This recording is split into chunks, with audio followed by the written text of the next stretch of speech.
Semenjak kedatangan nenek di rumah, membuatku sangat tidak nyaman. Bagaimana tidak? Setiap hari nenekku selalu berkata bahwa dia melihat seorang gadis berjalan mengenakan pakaian putih dan mempunyai rambut panjang. Tidak ada satupun di sini yang melihat seperti itu. Semua orang di rumah memaklumi keberadaan nenek yang mulai berhalusinasi, tapi tidak denganku. Aku tidak bisa memaklumi karena itu membuatku sangat risih. Saat malam hari, biasanya nenek akan berteriak saat sedang melihat sesuatu. Aku tidak bisa tidur dengan tenang. Tugas akhir membuatku harus terus-menerus begadang. Ketika aku mulai memejamkan mata dan tertidur, suara nenek mulai terdengar dan berteriak.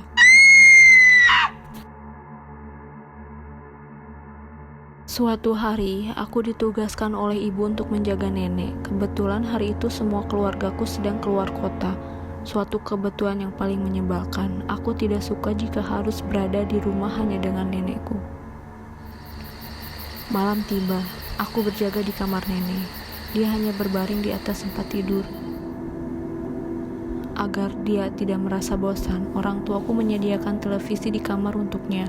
Aku duduk di sebuah meja dan sofa di sudut ruangan kamar nenek sambil mengerjakan tugasku. Nenekku mulai tertidur, aku mulai mematikan televisi dan memakaikan selimut ke badannya. Suara detik pada jam dinding membuat telingaku sangat tidak nyaman. Aku gelisah, namun demi mengerjakan tugasku, aku menghiraukan suara tersebut. Samar-samar, aku masih bisa mendengarkan suara rintikan hujan lebat disertai dengan detik melalui udara yang masuk ke telingaku. Suara ketikan keyboard terasa begitu lembut, namun masih terdengar di telingaku. Aku merasa lebih baik seperti ini daripada harus mendengarkan suara detik pada jam dinding. Sontak aku terkejut dengan teriakan nenekku. Dia membungkamkan wajah dengan bantalnya. Aku bergegas menghampirinya dan menenangkannya. Tenanglah, Nek. Tidak ada apa-apa. Tidak ada apapun di sini. Aku mengusap punggungnya. Aku sangat yakin dia sedang berhalusinasi. Nenekku menggeleng-gelengkan kepala. Suara pintu usang begitu terdengar membuyarkan kesunyian. Secara spontan, aku menoleh ke arah luar kamar. Bayangan hitam muncul di balik cahaya lampu koridor. Jantungku mulai berdegup dengan kencang. Aku mulai memberanikan diri mengikuti bayangan hitam itu. Tapi aku tidak melihat apapun. Tugas ini memang membuatku berpikir terlalu keras, sehingga aku pun mulai berhalusinasi. Cahaya matahari membuatku membuka mata secara perlahan-lahan. Hari sudah berganti, aku tertidur di sofa kamar nenek dengan laptop masih terbuka. Seseorang memakaikanku selimut. Kakakku sekarang berada di hadapanku, dengan nafas yang tersengal-sengal, tampaknya dia sudah berlari. Wajahnya memancarkan sesuatu hal yang sangat serius. Dek, apa yang telah terjadi? Apa maksudmu? Lihat, kakakku menunjuk ke arah luar. Lantai di koridor dan sisi rumah penuh dengan jejak kaki kotor. Sadarlah apa yang telah kau lakukan. Aku masih tidak mengerti apa yang dia katakan. Aku berlari menuju koridor melihat apa yang telah terjadi. Benar saja apa yang telah kakakku katakan. Jejak kaki di mana-mana. Aku melihat beberapa tanda telapak tangan berwarna merah di dinding. Bulu kuduku merinding. Kak, benar apa yang nenek katakan. Seseorang masuk ke rumah. Jangan bodoh. Bantu aku membersihkan ini semua sebelum ayah dan ibu pulang ke rumah. Tidak masuk akal, pikirku. Di tengah-tengah saat membersihkan rumah, aku menemukan selai rambut panjang berwarna hitam. Kak, aku mengangkat helaian rambut itu. Wajah kakakku tampak pucat, dia hanya mematung melihat apa yang sedang kupegang. Sesaat kemudian, wajahnya kembali seperti semula. Dia menarik apa yang sedang kupegang dan membuangnya ke tong sampah. Aku sangat yakin dia berusaha tampak biasa saja demi menyembunyikan kekhawatirannya di hadapanku. Dia salah, dan begini aku justru tambah khawatir. Bersihkan saja, kau tak perlu berkomentar apapun. Kami terdiam. Untung saja jejak tangan itu bisa dihapus menggunakan cairan pembersih. Tolong rapikan kembali ini semua, aku akan pergi lagi. Secepat itu kah? Apa kau ketakutan? Aku hanya menggeleng. Setelah semuanya selesai, aku membersihkan diri dan menatap wajahku di cermin. Tampak buruk. Lingkaran mataku begitu hitam. Aku benar-benar membutuhkan istirahat. Saat aku mulai mencuci tangan, noda warna merah itu sangat menempel di kedua telapak tanganku. Aku tidak mengerti mengapa bisa seperti ini. Padahal tadi aku hanya membersihkannya menggunakan lap tanpa menyentuh dinding itu. Hal yang paling aku benci adalah ketika malam tiba. Hujan tidak turun seperti kemarin, tapi suara gemuruh angin membuat suasana tambah mencekam. Akhir-akhir ini cuaca tampak buruk. Nenekku tertidur pulas malam ini. Aku tidak perlu khawatir dengan halusinasi yang dibuatnya. Aku meninggalkannya dan kembali mengerjakan tugasku. Suara angin kencang disertai dan petir membuat perasaanku tidak enak. Seharusnya aku tidak perlu khawatir dengan itu. Namun rasa takut masih menyelimuti perasaanku. Aku perlu penenang, hanya musik yang bisa menenangkanku. Di tengah malam, aku masih berkonsentrasi penuh dengan pekerjaanku. Bahuku mulai terasa kaku, mataku terasa lelah menatap layar laptop terlalu lama. Saatnya aku pergi tidur, aku mulai menutup laptopku. Seorang wanita mengenakan gaun berwarna putih berdiri tepat di hadapanku. Gaun itu terlalu panjang hingga menutupi kakinya. Dengan rasa penuh ketakutan, aku mulai melihatnya ke atas. Rambut panjang berwarna hitam pekat menutupi sebagian wajahnya. Tubuhku kaku, aku tidak bisa menggerakkan anggota tubuhku sama sekali. Wanita itu melayangkan suatu benda ke hadapanku. Penglihatanku gelap, aku tidak bisa melihat apapun. Badanku tersungkur jatuh ke lantai.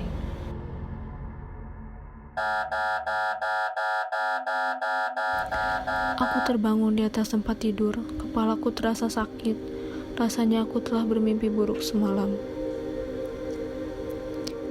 Kakakku berpesan melalui sebuah catatan kecil di kulkas jika dia telah memesan pizza untukku. Perutku sangat lapar. Aku tidak bisa menunggu hingga pizza itu datang. Aku membuka pintu kulkas, tapi tidak ada makanan apapun yang bisa kumakan. Hingga aku menemukan sebuah kotak di pintu kulkas. Aku berpikir bahwa ini adalah sebuah coklat, namun pada saat aku membukanya, terdapat sebuah tulisan. Berhati-hatilah, seseorang berusaha membunuh nenekmu. Ini untukmu, makanlah. Sebuah potongan jari dengan darah mengering di balik sebuah kertas. Aku sangat terkejut dan melemparkan kotak itu. Tanganku bergemetar.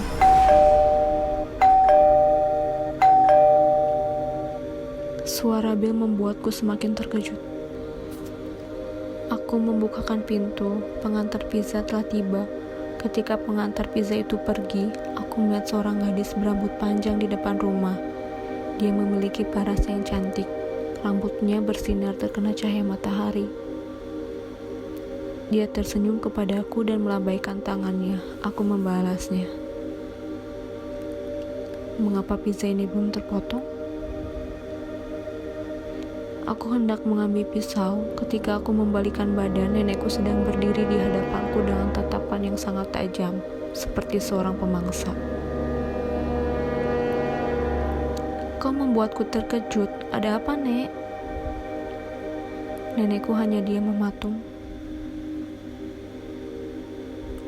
Aku mulai memotong pizza. Seseorang membantingkan pintu dengan keras. Kakakku melayangkan sebuah kepalan tangan dan mendarat di pipiku. Pisau yang aku genggam terjatuh begitu saja. Apa yang kau lakukan? Aku mau memotong pizza itu belum dipotong. Tidak mungkin. Dia berlari menuju meja makan. Dia mengusap wajahnya dan aku menghampirinya. Memang benar pizza itu belum terpotong sebagian. Kau sudah menemukan obatmu? Aku hanya menggelengkan kepala. Jika sudah, segeralah minum dan beritahu aku. Dia menggiring nenek untuk kembali ke dalam kamar.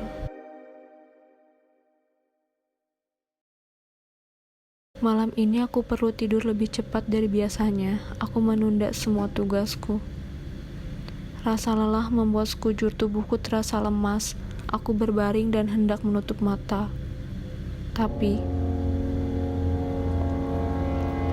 aku mendengar suara langkah kaki.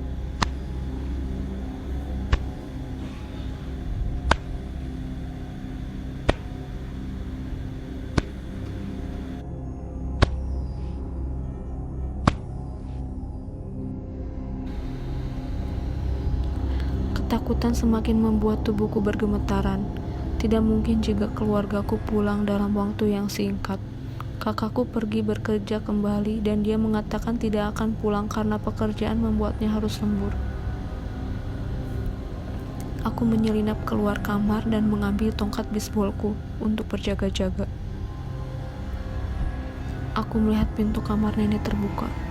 Aku merasa seseorang berjalan melewatiku dari belakang. Tapi aku tidak melihat apa-apa. Aku bergegas masuk ke kamar nenek untuk memastikan bahwa dia baik-baik saja. Nenekku sedang tertidur. Aku bersyukur dia baik-baik saja. Aku menoleh ke samping dan melihat bayangan diri sendiri cermin. Aku sedang mengangkat tongkat bisbol milikku dan melayangkannya ke arah nenek. Apa yang sudah aku lakukan? Aku tidak merasa sedang mengangkat tanganku seperti ini. Pukulan keras menghantam kepalaku dari belakang, badanku tersungkur seketika. Aku melihat gadis itu. Dia melakukannya kepadaku. Perlahan, pandanganku semakin gelap dan aku tidak sadarkan diri. Beberapa suara gaduh membangunkanku. Di sini gelap. Tapi aku melihat beberapa cahaya masuk melalui celah-celah. Aku tersadar bahwa aku sedang berada di dalam lemari. Di balik celah lemari, aku melihat kakakku sedang mondar-mandir. Tampaknya dia sedang terburu-buru. Tanganku diikat di belakang, mulutku disumpah suatu kain. Aku tidak bisa berteriak untuk meminta pertolongan. Aku mulai membenturkan kepala ke pintu lemari, berharap kakakku menyadari jika aku sedang berada di dalamnya. Semua itu sia-sia. Suara keberadaan kakakku sudah menghilang dan kembali sunyi seperti sedia kala. Aku ingin memberitahunya bahwa gadis itu adalah tetangga depan rumah. Dia berbahaya. Waktu telah berlalu. Entah berapa lama aku terkurung di sini. Hembusan nafasku begitu terdengar di kesunyian ini, diiringi dengan suara detik jam yang membuat telingaku sangat tidak nyaman. Keringat mulai membanjiri. Suara langkah dengan pelan menghilangkan suara detik jam yang mengganggu. Langkah kaki itu terdengar semakin mendekat.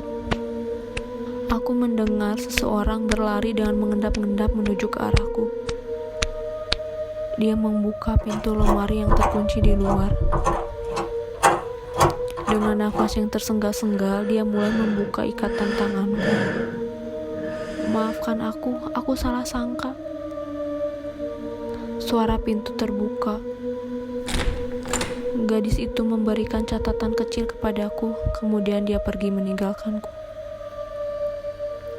Aku membukanya. Lari sekarang juga. Aku masih tidak mengerti apa yang dia maksud. Kakakku tiba di depan pintu kamarku.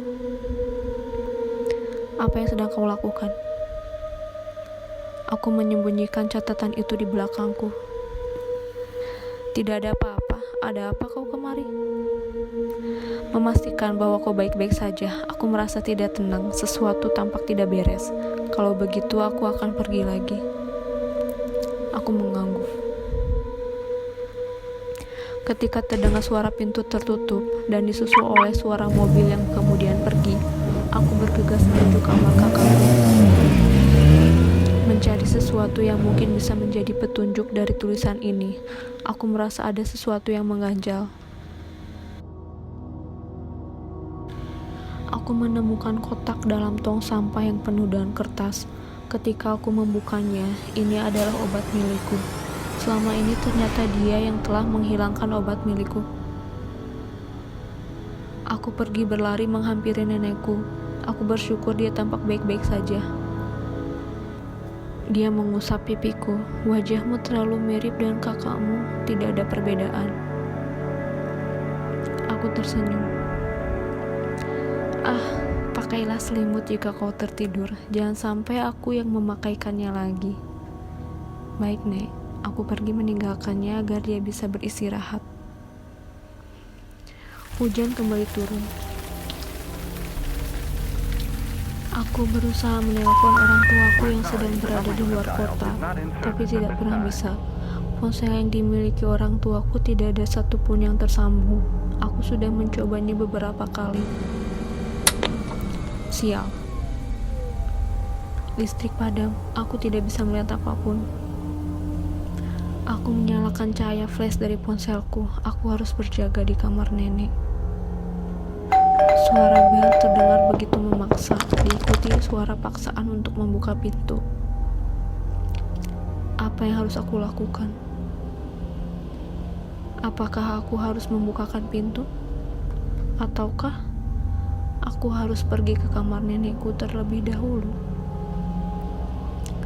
Suara hatiku mengatakan jika aku harus mengecek siapa yang sedang berusaha masuk. Tidak mungkin jika salah satu dari keluargaku.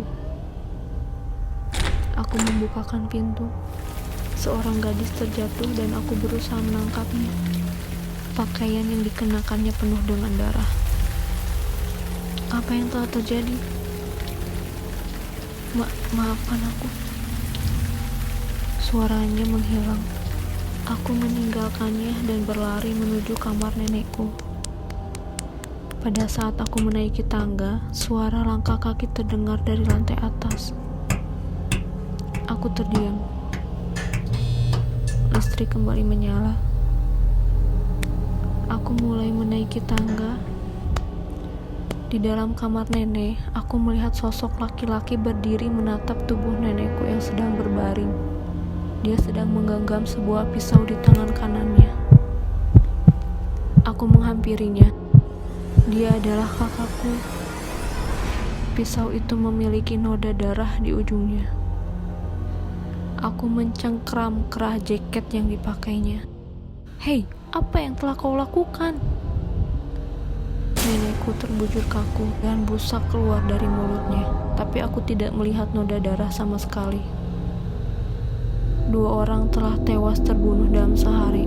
Aku terlalu lengah. Tapi, tubuh gadis itu sudah tidak ada di depan rumah. Apakah dia masih hidup? Ataukah seseorang membuang jasadnya? Entahlah. Nenekku telah dimakamkan. Aku tidak lagi melihat tetangga di depan rumahku. Tidak ada kabar, hanya mendengar sekilas dari beberapa orang jika mereka telah pergi. Kakakku tidak terbukti sebagai tersangka. Pisau itu bukanlah miliknya. Sidik jari dan noda darah yang berada di pisau itu tidak teridentifikasi. Pemilik darah dan sidik jari tidak terdaftar di kependudukan.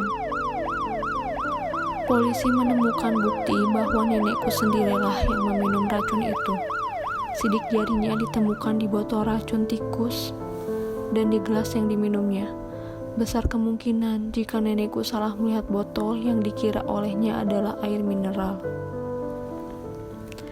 Tapi aku merasa jika nenekku telah terbunuh. Coklat ini sungguh enak. Apa kau mau? Aku menemukannya di bawah kursi makan. Adikku menawarkan sekotak coklat kepadaku. Aku hanya menggeleng. Tapi aku mengetahui kotak itu. Aku merebut kotak yang sedang adikku genggam. Benar saja, ini adalah kotak yang aku lempar tempo hari. Penyakitku kambuh sehingga mengira bahwa itu adalah potongan jari, bukanlah coklat. Aku mencari-cari kertas di balik kotak itu. Hingga akhirnya aku menemukannya di balik karpet dan menyimpannya di buku kecil milik gadis itu. Aku membukanya kembali. Lari sekarang juga. Aku membuka halaman sebelumnya.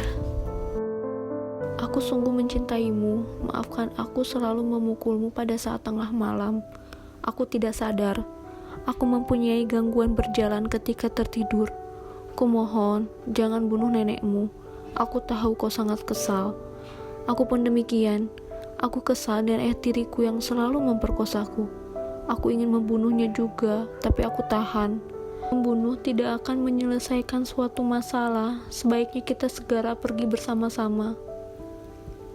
Aku tidak mengenalnya. Mungkin dia berniat memberikannya kepada kakakku. Apa kau mengenal gadis di depan rumah? Sesaat, dia tampak gila dan selalu menguntitku. Oh, begitu rupanya. Aku sangat yakin jika dialah dalang dari semua ini dan berniat menyudutkanku sebelumnya, menjadikanku sebagai tersangka utama.